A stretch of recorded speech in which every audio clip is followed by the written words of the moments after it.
तिरंगी लढत आपल्याला या ठिकाणी पाहायला मिळणार आहे। चला तर आपण आता आहोत याच मतदारसंघामध्ये, जाणून घेऊया या मतदारसंघातील मतदारांच्या काय प्रतिक्रिया आहेत। तर या मतदारसंघाचे आमदार महेंद्र दैवी आहेत, शेतकरी कामगार पक्षाचे चित्रलेखाताई पाटील आहेत, अपक्ष उमेदवार दिलीप भोईर आहेत। काय वाटतं कोणाचं पारडं जड असेल? महेंद्र दैवींचं विजय निश्चित आहे। त्यांचं कामात या 5 वर्षात मतदारसंघात भरपूर कामे केलेली आहेत, त्यांचं विजय निश्चित आहे। तिन्ही उमेदवार या ठिकाणचे स्थानिक आहेत, काय वाटते? तिन्ही उमेदवार स्थानिक आहेत, पण महेंद्र दैवींचं राजकारणापासून त्यांचं काम आहे आणि उमेदवारांचं काम आहे, पण महेंद्र दैवींचं काम जास्त आहे। तर अलिबाग मुरुड मतदारसंघ पर्यटन स्थळ असल्यामुळे पुन्हा मुंबईहून येणारी पेण अलिबागसाठी लोक, ती पेण अलिबाग या एकाच रोडने येतात। रोडला ट्रॅफिक असते, रोडला ट्रॅफिक असते, त्यांनी पण त्याचा पाठपुरावा केलेला आहे, पण जे वडकर अलिबाग कंपल्सरी काम व्हायला पाहिजे होतं, त्याच्यामुळे बऱ्याच जणांनी अडथळा आणण्यामध्ये काम व्हायला पाहिजे, काम व्हायला पाहिजे। तर मी तुमच्याकडे येतो, येणाऱ्या आमदाराकडून काय अपेक्षा आहे? अपेक्षा तर आता बऱ्याच ठिकाणी कामं केलेली आहेत, रेवस करंजा, देवदंडा जेट्टी आणि आगरदंडा जेट्टीचं नाव जोरात काम करते। तर अपेक्षा जेवढ्या 5 वर्षात होत्या त्या बऱ्याचशा त्यांनी पूर्ण केलेल्या आहेत आणि आता नवीन काय अपेक्षा असतील तर नवीन त्या इथे कणेरामध्ये पद्मावतीच्या भाषेमध्ये त्यांनी सांगितलं की मोठे MIDC सारखा एक प्रकल्प आणत आहेत आणि बाकी तर आता काही हे रस्ते जे आहेत ते प्रत्येक वर्ष आता बरेच वर्ष कोणाची सत्ता होती आपण पाहिली तर 5 वर्ष तर त्यांची सत्ता आहे, बरेच वर्ष गेणारी वर्ष आता किती ट्रॅफिक दिसते, ते रस्ते कोणामुळे रखडले, पाठून मोठा रस्ता होणार होता तो पण अजूनपर्यंत झालेला नाही, म्हणजे विरारपूर रोड अलिबाग ते आता आमदार महेंद्र दैवी या पुढील 5 वर्षामध्ये पूर्ण करतील। तर शेवटचा आणि महत्त्वाचा प्रश्न, मराठी शाळा ओस पडत चालल्या, प्रायव्हेट शाळांची फी सामान्य नागरिकाच्या खिशाला परवडत नाही, काय सांगू? शाळांमधलं आता मध्यंतरी RCFचा तुम्ही एक प्रश्न बघितला आहे, ज्यावेळेस झाला त्यावेळेस बघितला असेल महेंद्र दैवींनी जे आहेत RCFमध्ये शिकणार आहे ते कुठेतरी वेगळ्या इंडस्ट्रीकडे जाणार होती शाळा आणि त्यांनी एवढा मोठा हे करून त्यांनी आता ते सांगितलं की गोरगरिबांसाठी ती RCF शाळा आपण तशीच, आणि ते आता त्यांनी आश्वासन दिलेलं आहे, आजपर्यंत चालू आहे, दुसऱ्या इंडस्ट्रीला जाणार जाऊन देत नाही आणि त्याच्याकरता त्यांनी मोठी पावलं उचललेली आहे। सर मी आपल्याकडे येतो, सत्ताधारी पक्षाने आत्ताच लाडकी बहीण योजना राबवली, आत्ता या चालूच्या निवडणुकीमध्ये सत्ताधारी पक्षाला याचा फायदा होईल? 100% फायदा होईल, 100% फायदा होईल। आणि आजची रॅली बघताना सर्वच म्हणजे ठेका पक्ष आणि जे अपक्ष राहिलेले आहेत त्यांची आज हवा गुल झालेली आहे। मराठी शाळा ओस पडत चालल्या, प्रायव्हेट शाळांची फी आपल्या सामान्य नागरिकाच्या खिशाला परवडत नाही, काय सांगाल? अलिबागमध्ये आम्हाला शाळा पाहिजे, चांगल्या मराठी फीमध्ये पाहिजे। आपल्या समाजासाठी काय करायला पाहिजे? समाजासाठी काय पाहिजे? स्वस्त पाहिजे आम्हाला, आम्हाला महागाई नको, मागच्या पिढी काय करतील, स्वस्त नको सांगा। शेतकरी कामगार पक्षाचे चित्रलेखाताई पाटील आहे, अपक्ष उमेदवार दिलीप भोईर आहे, काय सांगाल कोणाचं पारडं जड असेल? महेंद्र दैवी, काय यायला पाहिजे महेंद्र दैवी परत?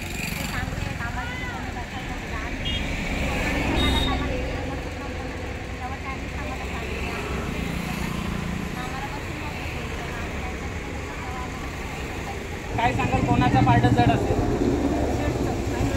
महेंद्र शेठ पुन्हा काय यायला पाहिजे असं आपल्याला वाटतं? लाडकी बहीण योजना सत्ताधारी पक्षाने राबवली, आता या विधानसभेच्या निवडणुकीत सत्ताधारी पक्षाच्या उमेदवारांना त्यांचा किती लाभ होईल? अलिबाग मुरुड मतदारसंघामध्ये विकास कामं काय व्हायला पाहिजे? आता आम्हाला जेव्हा 3 महिने आम्हाला बसून नाही दिलं इथे जागेवर, आम्ही ज्या जागेवर बसतो तिथे आम्हाला हक्क लावलेलं सगळ्यांनी। ही जागा तुम्हाला कोणी दिली? ही जागा आम्हाला महेंद्र दैवीने एका शब्दाने दिली बसून, एका शब्दात कुठून आम्ही धावलो, सगळ्यांकडे धावलो आम्ही। काही ठिकाणी असा प्रचार आहे की कोळी लोकांचा विरोध आहे महेंद्र शेठला, तुम्ही काय सांगाल? नाही, कोळी लोकांचा फुल सपोर्ट आहे। या मतदारसंघामध्ये शिंदे गटाचे महेंद्र दैवी आहेत, शेतकरी कामगार पक्षाचे चित्रलेखाताई पाटील आहेत, अपक्ष उमेदवार दिलीप भोईर आहेत, काय सांगाल कोणाचा पारडं जड असेल? 100% महेंद्र दैवी निवडून येणार, त्यात काय वाटतं फक्त काय टफ फाईट होईल थोडी, कारण का ते अपक्षामधून फॉर्म भरलेलं आहे प्रथम साहेबांनी, काय आपण मग तिला ते नाही मान्य होत आहे. आमचं फक्त मत महेंद्र दळवी 100%. आणि विकास कामांचा पारडं बघितलं तर 100% आजपर्यंत अलिबागच्या जनतेला माहीत नसेल की एवढा निधी येतो. हा महेंद्र शेट्टी दाखवून दिला, आणलाय सुद्धा. सर अलिबाग म्हणून पर्यटन स्थळ पेण ते अलिबाग, मुंबई पुण्याहून येणारी लोक ह्याच रोडने येतात. रोडला गर्दी असते, रोडला गर्दी तर 100% असते. आणि आता ते नवीन रोडचं पण महेंद्र शेट्टी काम घेतलेलं आहे, त्याचा पण पेंडा पण केला थोड्या दिवसामध्ये. सत्ताधारी पक्षाने आत्ताच लाडकी बहीण योजना लागू केली महिलांसाठी. सर्व महिलांना या योजनेचा लाभ झाला. आपल्याला काय वाटतंय सत्ताधारी पक्षातील उमेदवारांना आत्ता या निवडणुकीत याचा किती लाभ होईल? तरी 100% आणि महिलांना पण आजपर्यंत माहीत आहे की आजपर्यंत त्यांच्याबद्दल कुठल्या स्कीम बोललेल्या आहेत. आणि एकनाथ शिंदे साहेबांनी सरळ खुले आम प्रत्येक सभेमध्ये सुद्धा जाहीर केलेलं आहे की ज्यांनी कोणी फॉर्म भरले नसतील त्यांनी तिथे जाऊन त्या ठिकाणी जाऊन फॉर्म भरा आणि सर्वांना लाभ भेटणार आहे. पर्यटन असल्यामुळे या ठिकाणी आणखी काय विकास व्हायला पाहिजे आपल्याला तसं बघायला भरपूर विकास व्हायला पाहिजे. नगरपालिका एका पक्षाकडे असल्यामुळे थोडं त्यांच्याप्रमाणे ते काम चालले तरी होईल. तर आम्हाला नक्कीच बदल होईल नगरपालिकेमध्ये पण. आणि विकास हा 100% त्या मतदारसंघामध्ये शिंदे गटाचे महेंद्र दळवी आहेत, शेतकरी कामगार पक्षाच्या चित्रलेखाताई पाटील आहेत, अपक्ष उमेदवार दिलीप शेठ भोईर आहेत. काय वाटतं कोणाचं पारडं जड असेल? मी ते सांगतो की जे दिलीप शेठ भोईरने चांगलं उत्तम काम केलेलं आहे आणि त्यांना ते निवडून आले पाहिजे, हे असं आमचं मत आहे. आपल्या मतदारसंघामध्ये शिंदे गटाचे महेंद्र दळवी आहेत, शेतकरी कामगार पक्षाच्या चित्रलेखाताई पाटील आहेत, अपक्ष उमेदवार दिलीप शेठ भोईर आहे. काय सांगाल कोणाचं पारडं जड असेल? या मतदारसंघामध्ये आतापर्यंत या सर्व नागरिकांच्या माहितीप्रमाणे चित्रलेखा पाटील, उर्पचिमुताई शेतकरी कामगार पक्षाच्या उमेदवार यांचं पारडं जड आहे.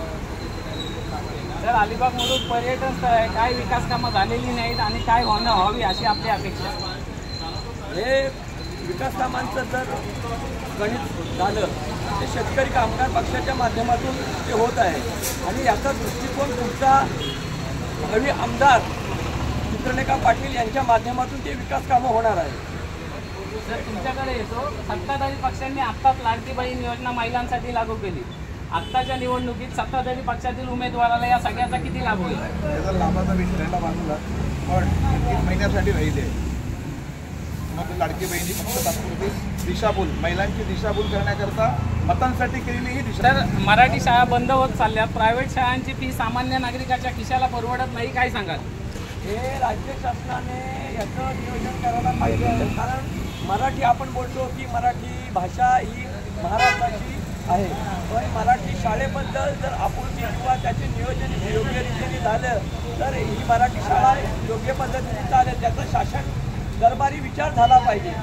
नुसतं मराठी मराठी करून नाही तर त्या मराठी शाळेविषयी आपली काही उपाययोजना आहे, योजना काय आहे ती लोकांसमोर प्रत्यक्षपणे मांडली पाहिजे शिक्षण मंत्र्यांनी. तर आत्तापर्यंत अलिबागचा जो काय विकास झालाय तो कोणामुळे झालाय असं आपल्याला वाटतं? 100% शेतकरी कामगार पक्षामध्ये. सर नमस्कार. पहिली माझी प्रथम तुम्हाला ओळख सांगतो म्हणजे ठाकरे गटाचा तालुका उपप्रमुख आहे आणि आता महाविकास आघाडीच्या अधिकृत उमेदवार म्हणून शिव गोपाल पाटील व शिवताई तिला ठाकरे गटाने स्पष्ट एकमताने पाठिंबा दिलेला आहे. आणि प्रथम आमचे उद्धव साहेबांचे पण आम्हाला आभार मानायला लागतील की गद्दारांना कसे काढायचे ते शिवसैनिकांना ऑर्डर दिलेलीच आहे देवी. त्याबद्दल काही दुमत वाटत नाही. आमचे जिल्हा प्रमुख सुरेंद्रदादा असतील किंवा आमचे युवकांचे युवा प्रमुख पिंटू ठाकूर असतील तर ते पण अलिबाग मुरुड त्या मतदारसंघातील दोन्ही तालुके पिंजून काढण्याचं काम त्यांचं चालू आहे. आणि चिवताईचा विजय हा निश्चित होणारच आहे, त्यामध्ये आम्हाला दुसरं काही वाटत नाही. आणि मला वाटते प्रथम 1 नंबरला आघाडी आमचीच असेल आणि मला वाटते छोटं मुलींना आमच्यामध्ये चुरस लढतीची चालू असेल. आणि आता विद्यमान आमदार येथे 3 नंबरला असेल अशी मला शंका वाटते. सर मराठा जिल्ह्याला पूर्णपणे बंद होत चालल्या, प्रायव्हेट शाळांची फी सामान्य नागरिकाच्या खिशाला परवडत नाही, हा मेसेज सरकारपर्यंत पोहोचायला पाहिजे. आता तुम्हाला थोडक्यात सांगायचं झालं म्हणजे बोलायचं झालं म्हणजे की मुलींना मोफत शिक्षण, पण मला तर वाटत नाही की या सरकारने कुठे मोफत शिक्षण दिला म्हणून. की मुलींचा आता एवढा प्रॉब्लेम झालेला आहे की त्यांना सध्या त्यांच्या आईवडिलांकडे फी भरण्यासाठी पैसे नाही. ते बिचारे वन फिरत असतात की कुठेतरी आमच्या मुलीला ती फी भरण्यासाठी कुठून तरी निधी गोळा व्हावा. सत्ताधारी या पक्षाने याबद्दल काय करायला पाहिजे असं आपलं मत आहे? सत्ताधारी पक्षाचाच काम होता. फक्त सत्ताधारी पक्षाने काय केलं आहे की आता जे आपल्या म्हणजे बहिणींसाठी जे 1,500चं जे काय पॅकेज दिलं आहे आणि आताची जी महागाई आहे तर 1,500 जर महिला ती जर कुठेही गेली समजा मार्केटमध्ये 1,500 रुपये घेऊन तर काय खरेदी करणार तुम्ही सांगा. लसूण असेल 500 रुपये किलो, कांदा असेल 100 रुपये किलो, इतर भाज्या असेल 150-200 रुपये किलो. तर महिला कसा काय कारभार चालवणार कुटुंबाचा ते त्यांचा आता प्रश्न पडला. तर पेण अलिबाग रोडला खूपच ट्रॅफिक असते, काय बदल व्हायला पाहिजे असं वाटतं आपल्याला? हा बदल कधीच सरकारने करायला पाहिजे होता. फक्त येतात डवरे करतात आणि जातात. मला वाटते 20% पण काही दिसत नाही कुठे निधी वापरलेला. सगळे जे कॉन्ट्रॅक्टर कोणी असतील सरकारच्या माध्यमातून जे काही कामाचे खोटी बिलं काढून फक्त त्यांचे आपापल्याचे पोते भरतात. अलिबाग मुलुंड मतदारसंघामध्ये शिंदे गटाचे महेंद्र देववी आहेत, शेतकरी कामगार पक्षाचे चित्रलेखाताई पाटील आहेत, अपक्ष उमेदवार दिलीप शेठ भोईर आहेत. काय सांगाल कोणाचं पारडं जड असेल? आमदार महेंद्र दळवी यांचं पारडं जड आहे. कारण ते आत्ता 5 वर्षात म्हणजे त्यांना 2.5 वर्षात आधी संधी मिळाली नव्हती. पण आता 2.5 वर्षात जो निधी आणला आहे तो एवढं 50 वर्षात कोणी शेका पक्षावर कधी आणला नव्हता. आणि अलिबागसाठी काही कधीच एक प्रयत्न केला नव्हता एवढा निधी आणायचा. तेव्हा आमदारही जे दमदार आमदार आहेत महेंद्र दळवी तो निधी आणला आहे. तर यांचा तो सहन होत नाही जेवढा खूपते तो निधी आणलेला. आणि छोटे हे फक्त पैसे खाऊसाठी आहे तिथे. त्याही काही केलं नाही. पक्ष बदलून इकडून तिकडे आणि त्याही फक्त आता लोकांना फसवायचं काम चालू केलेलं आहे. जनता फसणार नाही. पण सर सत्ताधारी पक्षाने आत्ताच महिलांसाठी लाडकी बहीण योजना लागू केली. आत्ता सत्ताधारी पक्षाला या निवडणुकीत या योजनेचा किती लाभ होईल? या योजनेचा 100% फायदा होणार आहे. आणि सर्व लेडीज त्यांच्या पाठीशी आहेत. त्यांच्या बहिणी भावाच्या पाठी एवढ्या आहेत की ते विचारून सोयी नाही आहे. आता 1521 होतात, 21 होतात. आणि महेंद्र दळवी ज्यांनी काम केलंय ते लोकांच्या समोर सगळ्यांच्या समोर माहितीच आहे. दुसरी गोष्ट कुठलाही कार्यकर्ता म्हणजे कुठलाही शेकाचा असो, काँग्रेसचा असो, भाजपचा असो, त्याच्या घरी गेल्यानंतर तो कुठल्या पक्षाचा आहे कधी विचारला नाही. रात्री बेरात्री कधीही जा, तिथं हॉस्पिटल असो, इतर कामं असो, नोकरीची कामं असो, ह्या माणसाने आणि लाईव्ह फोनवर डायरेक्ट कॉन्टॅक्ट करतो ऑफिसरला आणि सांगतो माझ्या माणसाचं काम करतोस की नाही. ही अशी जी भाषा आहे ही शेका पक्षाने तुम्हाला सांगितलं. कधी तुम्ही जर नोकरीला गेलेत 2 दिवसांनी परत सांगाल 2 दिवसांनी. तसं ह्या माणसाचं नेतृत्व कधीही या भाषेत कधी वापरलेलं नाही. आणि ह्या माणसाचं तुम्ही जवळून जर नेतृत्व बघितलं तर कातकरी असो, भिकारी असो. काल मी ज्यावेळी त्याच्या ऑफिसमध्ये गेलो ते एक भिकारी त्याला चालताना येत नव्हतं, तो बसलेला होता. मी जाऊन स्वतः मला 2 मिनिटं त्याला भेटणार. त्याला भेटण्यासाठी शेतला उठून आणला. आणि त्या गोष्टीचं म्हणजे एवढा अभिमान या माणसाचा. तर ह्या तालुक्यामध्ये मुरुड अलिबाग तालुक्याचा आमदार हा महेंद्र दळवी दुसरा कोणी होणार नाही. आणि दुसरी गोष्ट शेका पक्षाचा नायनाट करणारा माणूस आहे आणि म्हणजे विडा उचललेला आहे. आणि विडा का उचलला ह्याला जी फसवणूक केली झेडपीचा अध्यक्ष बनवणार होता, नंतर बायकोची फसवणूक केली, परत बसवून म्हणून. म्हणजे दुसरी गोष्ट आता एक मोठी गोष्ट आहे पण सांगू शकत नाही. पण ज्या माणसाने जेवढं केलं या म्हणजे कोणी गरीब या माणसाकडे आज आक्षेपमध्ये आता मी युनियन लिडर आहे. या माणसाने 25 वर्ष लिडर. या माणसाने आत्ता नवीन एक जी युनियन केलेली आहे, नवीन जी युनियन केलेली आहे त्याची आत्ता युनियनची सभासद ह्या माणसाने युनियन तयार केली आहे. आणि आत्ता नाही बोललो तरी 120 लोक आत्ता सभासद केलेले आहेत. आणि त्यांना जी बेनिफिट पाहिजे ती त्या माणसाने दिलेली आहे. म्हणून महेंद्र दळवी पाहिजे. आणि धनुष्य बाण हा महेंद्र दळवीचा 100%. लाडकी बहिणीची योजना तर आता साहेबाई केलेली आता चालू केली आहे. पण याच्या अगोदर ही लाडकी बहीण नव्हती. पण याच्या अगोदर महेंद्र दळवी केलं. हॉस्पिटल असो तुमचं कुठली गोष्ट कधीच तुम्हाला परत पाठवणार नाही. तुमचा कुठलाही प्रॉब्लेम असतो या माणसासाठी एकच सांगतो भरघोस मताने निवडून येणारच. बोलतोय महेंद्र दळवी हे कलियुगातले दानशूर आणि देव माणूस आहेत आता लोकांसाठी.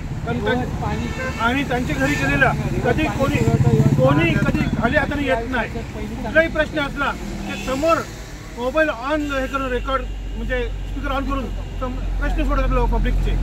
असा हा देव माणूस आहे आणि तो देव माणूस काही करून आज 50 ते 60,000 मतांनी निवडून येईल एवढी आम्ही गॅरंटी देतोय. सांबरपूर धरण हे दत्ता पाटील आत्तापासनं होत होते.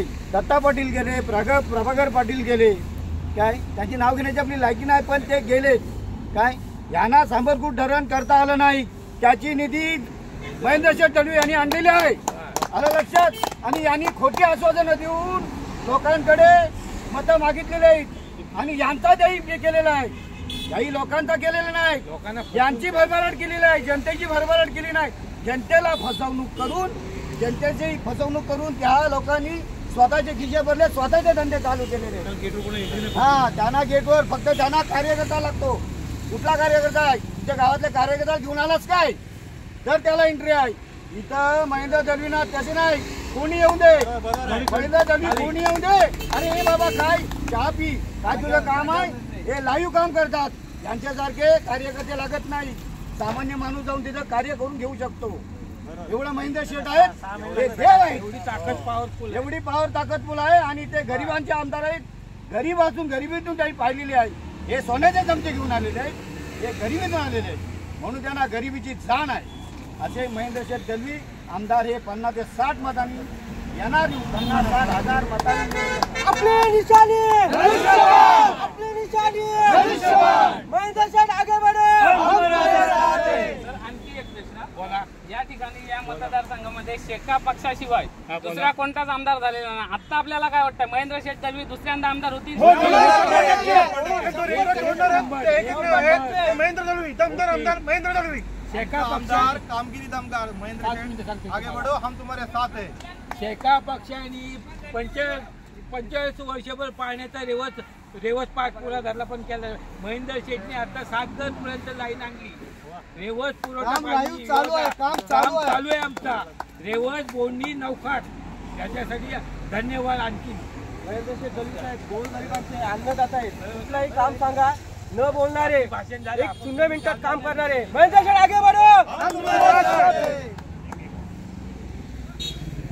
आत्ताच्या परिस्थितीनुसार आदरणीय आमदार महेंद्र शेठ यांनी विकास कामाचा जो अजेंडा उचललेला आहे, जे बोलतात ते करतात, असे एकमेव दमदार आमदार आदरणीय महेंद्र शेठ दळवी. MMRDची कामं आज कोणत्याही कार्यकर्त्याला इतक्या वर्षात माहिती नव्हती की 1 वर्षात आदरणीय आमदार दमदार आमदार महेंद्र शेठ दळवी यांनी गावागावात MMRDची कामं पोचवण्याचा प्रयत्न केलाय. आतापर्यंत ती पोचलेली आहेत आणि त्या कामांना क्वालिटी. आता या इथून मागे चला, MMRDचं काम आहे, 27 लाखाचं काम केलेलं आहे. पावसाळा गेला पण काम तसंच्या तसं. नाहीतर आधीची जी कामं झालेली ती दर पावसामध्ये वाहून जाणारी कामं, ही शिवसेनेची आम्हाला दमदार आमदार साहेब महेंद्र शेठ यांची शिकवण आहे. आज जी बाईक रॅली आपण आयोजित केलेली आहे, अशीच बाईक रॅली 2019 साली आम्ही सेम सामरी ठिकाणावर आयोजित केली होती. त्यावेळी शेजारी चेकपोस्टवरून जो जाणारा रस्ता होता त्याची दयनीय अवस्था होती. पण आज आपण एकदम चांगल्या प्रकारे रस्ता बघतोय आणि त्या रस्त्याने आता सेम आम्ही रॅली काढली. गावोगावी आम्ही फिरतोय आणि गावोगावी प्रत्येक ठिकाणी बघितलं चांगले रस्ते अवेलेबल केलेले आहेत. गेल्या 5 वर्षामध्ये आमदार महेंद्र शेठ दळवी यांनी म्हणजे सगळ्या जनतेसाठी एक चांगले रस्त्यांचं नेटवर्क अवेलेबल करून दिलेलं आहे. आणि हेच नेटवर्क पूर्ण अलिबाग मुरुड ते आपला जो चणेऱ्यापर्यंत जो आपला रोह्याचा जो पट्टा येतो, सगळ्या विभागामध्ये तिकडे जमीन रस्त्यांची नेटवर्क अवेलेबल करून दिलेलं आहे. तर या होत्या अलिबाग मुरुड मधील मतदारांच्या प्रतिक्रिया. TV7 न्यूजसह राकेश मोरे, रोहा.